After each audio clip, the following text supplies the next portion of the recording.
सेंद्रिय शेतीला चालना देणारी एक प्रेरणादायी घटना सिंदेवाही तालुक्यातील नाचनभट्टी गावात घडली आहे।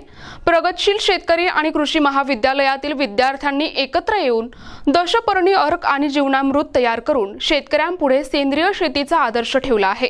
पाहुयात हा विशेष अहवाल। सिंदेवाही तालुक्यातील नाचनभट्टी गावात प्रगत शेतकरी सतीश ज्ञानेश्वर श्रीरामे यांच्या शेतात नागपूरच्या कॉलेज ऑफ ॲग्रिकल्चरचे विद्यार्थी मोहम्मद रजा शेख आणि सूरज शामराव राजगिरे यांनी दशपर्णी अर्क आणि जीवामृत तयार केले। हे संपूर्ण काम कृषी विज्ञान केंद्र सिंदेवाही येथील पशुसंवर्धन आणि दुग्धशास्त्र विषय तज्ञ डॉक्टर वर्षा जगदाळे यांच्या मार्गदर्शनाखाली पार पडले।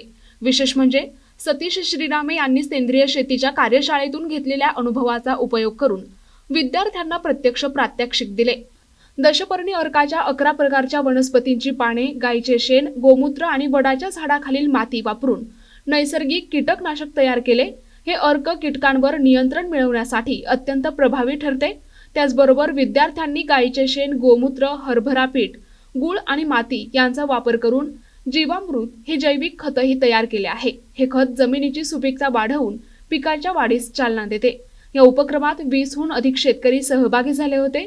त्यांनी विद्यार्थ्यांना विविध प्रश्न विचारून मार्गदर्शन घेतले आणि रासायनिक शेतीऐवजी नैसर्गिक पद्धतींचा वापर करण्याचा निर्धार केलाय। शेतकऱ्यांचा नैसर्गिक शेतीकडे कल वाढत आहे ही या उपक्रमातून स्पष्टपणे दिसून येते। कृषी विद्यार्थ्यांचे हे प्रत्यक्ष प्रशिक्षण आणि प्रगतशील शेतकऱ्यांचे योगदान म्हणजे सेंद्रिय शेतीच्या दिशेने एक महत्त्वाचे पाऊल आहे। प्रतिनिधी अमान कुरेशी, NTV न्यूज मराठी, चंद्रपूर।